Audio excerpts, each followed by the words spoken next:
أعوذ بالله من الشيطان الرجيم بسم الله الرحمن الرحيم. Assalamualaikum warahmatullahi wabarakatuh. Waalaikumsalam warahmatullahi wabarakatuh. Para pemirsa sahabat Fumbi TV yang dimuliakan Allah, Alhamdulillahirabbil alamin. Puja dan syukur kita panjatkan kehadirat Allah Rabbul Alamin. Pada pagi hari ini kita masih diberikan kesehatan, kesempatan, iman wal Islam oleh Allah SWT. Kita dapat bertatap muka dalam kajian kita, diskusi kita hari ini. Mudah-mudahan Allah SWT terus memberikan kekuatan dan keistiqomahan pada kita semuanya dalam menjalankan seluruh ketaatan kepadanya.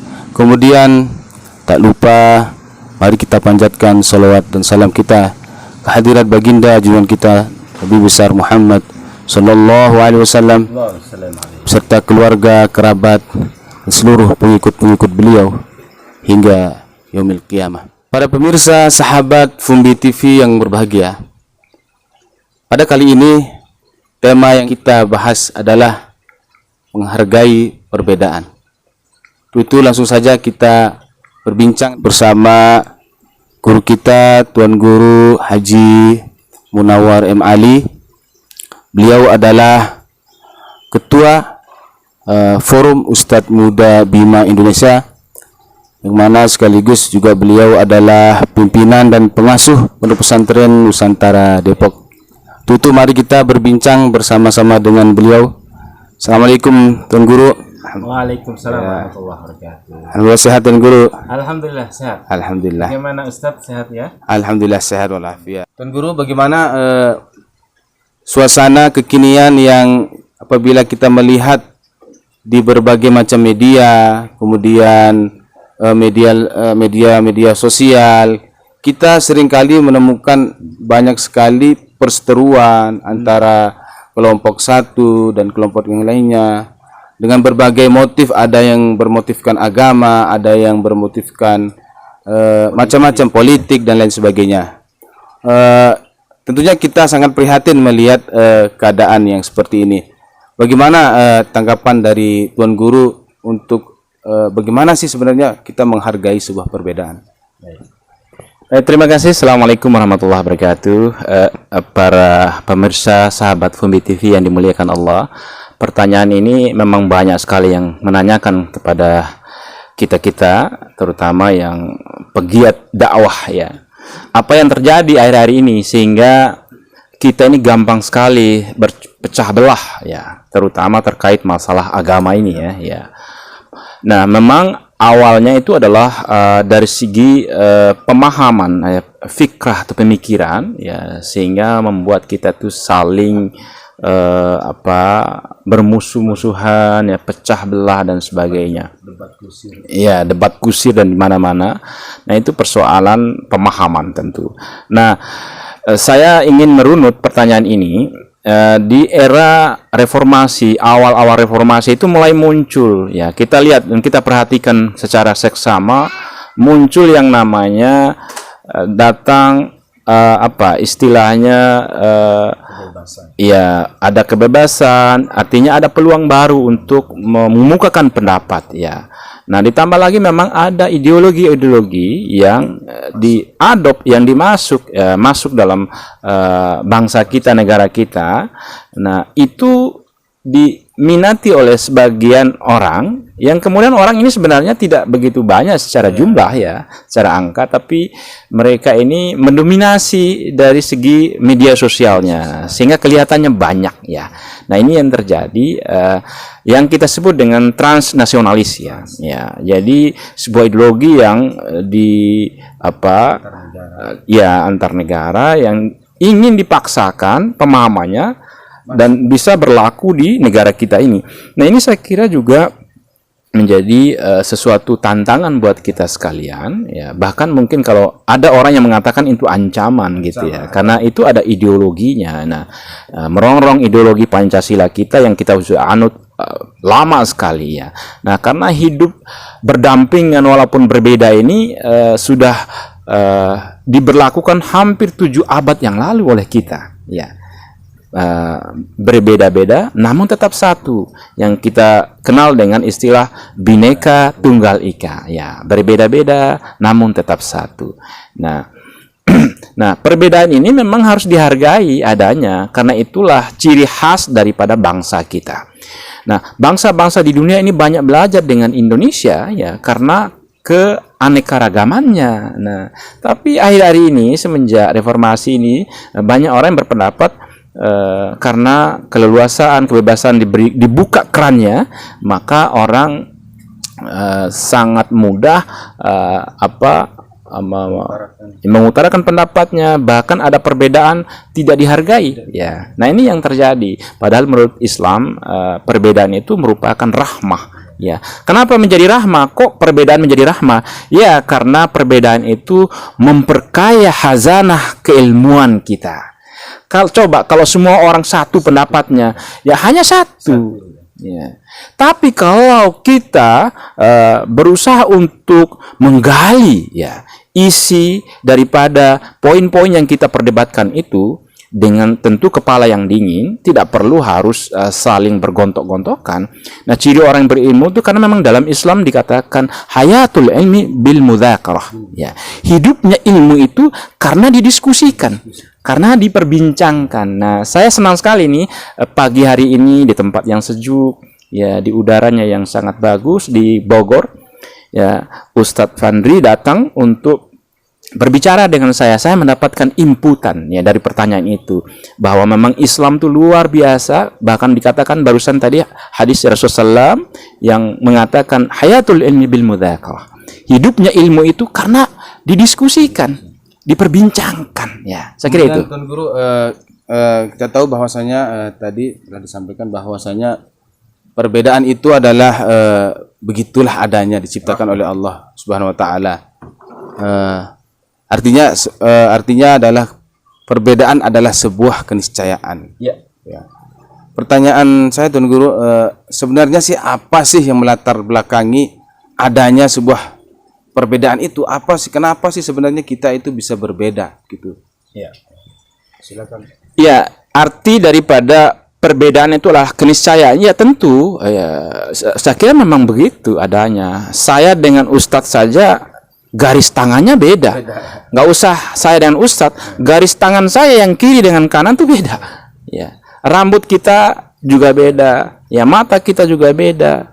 Kulit kita juga beda. Ada yang sawo matang, ada yang putih, ada yang kuning, ya, dan sebagainya. Ada yang hitam dan sebagainya. Nah, saya kira itu memang sudah diciptakan Allah ya. Ya ayyuhan nas, inna khalaqnakum min dzakarin wa untha wa ja'alnakum syu'uban wa qabaila lita'arafu. Ya. Jadi akhir daripada ayat itu, perbedaan suku, ras, bangsa dan sebagainya itu akhirnya adalah apa? Lita'arafu ya, untuk saling mengenal ya. Jadi perbedaan itu jangan di bumi hanguskan. Jangan ingin dikerangkeng, dipenjarakan. Nah, perbedaan itu adalah suatu rahmah tadi. Kata Rasulullah SAW adalah rahmah. Nah, maka pertanyaannya tadi, apa menjadi penyebabnya? Ya, penyebabnya itu semakin mengangaknya perbedaan itu karena ada satu kelompok yang selalu merasa ingin benar dan orang lain itu harus salah. Nah, ini seolah-olah yang berbeda pendapat itu menjadi musuh ya, cenderung gitu ya. Inilah yang menjadi problem kita itu adalah ada satu kelompok yang selalu merasa dirinya paling benar dan orang lain itu harus salah. Ada kata-katanya harus salah gitu. Jadi semua orang tuh harus manut dia karena dia merasa paling benar dan suci. Saya lah yang paling benar, Anda salah. Nah, itu yang saya kira dalam dialektika keilmuan itu saya kira tidak bisa masuk dalam kategori orang yang belajar. Ciri orang yang belajar, ciri orang yang mencari kebenaran itu adalah selalu terbuka dia terhadap keilmuan. Ya, ketika Ustadz Fandi itu benar, saya wajib mengikuti Ustadz. Ya, begitu teorinya orang yang belajar dan menuntut ilmu itu. Ya, saya kira itu. Artinya bahwasanya memang perbedaan itu adalah sebuah, sebagaimana disampaikan tadi, adalah memang karena sudah begitu adanya dan jangan kita memperuncing demikian mungkin Tuan Guru tadi ya. Kemudian pertanyaan saya berikutnya adalah apa sih sebenarnya langkah apa yang bisa kita lakukan gitu, kita ambil untuk kan perbedaannya kan sudah benar begitu adanya kan. Kemudian bagaimana sikap kita Tuan Guru untuk agar kita tidak berbeda tapi saling membenci dan saling cenderung juga kita melihat itu saling caci maki begitu, caci maki. Mohon tanggapannya. Baik, terima kasih. Ini pertanyaan yang menarik saya kira. Bagaimana kita meresponnya? Ya, yang harus kita lakukan adalah menghargai perbedaan. Itu kata kuncinya. Jadi tentu untuk bisa saling menghargai perbedaan harus saling berdialog ya. Ya, berdialog, bertukar pikiran. Seperti sekarang ini, saya kira apa yang menjadi pikiran saya tidak pernah terlalu sama mungkin dengan apa yang dipikirkan oleh Ustadz. Ya, udah pasti itu. Nah, bahkan kalau nakal saya, Tuhan yang ada dalam pikiran saya dengan Tuhan yang ada dalam pikirannya Ustadz itu mungkin tidak sama, pasti itu. Ya, buktinya apa? Buktinya apa? Ada orang sholat bersama jamaah subuh, tapi satu menangis dengan sejadi-jadinya karena dia dekat dengan Allah. Ya. Tapi banyak orang yang satu soft itu bahkan 30-50 orang tidak nangis mereka. Bahkan dia tidak merasakan apa-apa, zauknya tidak dapat dia. Ya. Artinya apa? Pemahaman kita tentang Allah saja itu beda-beda adanya. Beda. Apalagi kalau kita berbicara tentang fikih. Ya, furu'iyah, perbedaan pendapat itu. Fikih itu dari segi bahasa, ai bima'na al-fahmu. Al-fahmu, pemahaman saya dan pemahamannya Ustadz tentu beda. Ya. Ya, tentu beda. Tidak usah bertanya kepada banyak orang. Imam Syafi'i rahimahullah alaih, ya, ada pendapat qaulul qadim dan qaulul jadid. Itu bukti bahwa memang ada satu konteks, ada satu situasi di mana dia itu merubah pendapatnya. Ya. Artinya apa? Itulah kita ini kalau legowo, bijak memahami segala sesuatu, saya kira luar biasa mempelajari Islam itu kalau kita membuka hati kita. Jadi jangan otak melulu yang harus diandalkan. Ya. Jadi yang terjadi sekarang ini adalah yang tidak adanya adabul ikhtilaf. Ya. Ini yang tidak dimiliki oleh umat Islam akhir ini. Iya, adabul ikhtilaf itu yang tidak dimiliki. Kebiasaan berbeda itu tidak dimiliki. Sehingga tidak pernah namanya belajar menghargai orang lain yang beda dari pemahamannya dengan dia. Nah, ini saya kira yang harus dimiliki oleh anak-anak milenial sekarang itu adalah adabul ikhtilaf. Ya. Adab, bagaimana cara berbeda pendapat. Ini yang tidak dimiliki oleh anak-anak sekarang ini. Nah, dulu misalnya Ibnu Rushd, ya, dia menulis kitab, ya, dan juga mengkritik orang yang mengkritik falsafah misalnya, filsafat. Itu juga Imam Al-Ghazali yang mengkritik. Tapi mereka tidak pernah adu jotos seperti kita sekarang ini. Mereka adalah perdebatan ini luar biasa itu. Tapi mereka ketika berbeda pendapat menulis pemikiran di mana yang bedanya. Ya, bedanya di mana? Dia menulis. Nah, itu saya kira saudaraku, sahabat Fumbi TV ini harus belajar yang namanya adabul ikhtilaf. Ya. Bagaimana menghargai orang lain yang beda pendapat dengan kita. Yakinlah bahwa perbedaan pendapat itu adalah rahmah dari Allah yang selalu memperkaya hazanah keilmuan Islam kita. Saya kira itu yang bisa sampaikan Ustadz Fandi. Ya, terima kasih. Ya. Sahabat Fumbi TV yang berbahagia di mana saja Anda berada. Demikianlah tadi pemaparan yang sangat masuk sekali dari Tuan Guru kita, sangat menyentuh dan sangat bisa membuka wawasan kita akan bagaimana kita menyikapi sebuah perbedaan. Sahabat-sahabat Fumbi TV yang berbahagia, perbedaan itu adalah rahmat dan keniscayaan. Dan perbedaan tidak bisa kita hilangkan. Oleh karenanya, mari kita berbeda dengan bijak. Mari kita saling menghargai perbedaan dan jangan kita cenderung saling menghakimi orang yang berbeda dengan kita. Inilah kesimpulan yang dapat kita ambil hari ini dari pemaparan dari Tuan Guru. Terima kasih Tuan Guru atas pemaparannya. Mudah-mudahan kita selanjutnya bisa menjadi pribadi-pribadi yang bisa berbaur dan berdamai dengan perbedaan. Inilah diskusi kita hari ini. Sekelumithnya lebih dan kurangnya kami mohon maaf. Apabila ada salah-salah kata, kami mohon jangan disimpan di dalam hati. Sekian dari kami. Billahi taufiq wal hidayah. Assalamualaikum warahmatullahi wabarakatuh. Waalaikumsalam warahmatullahi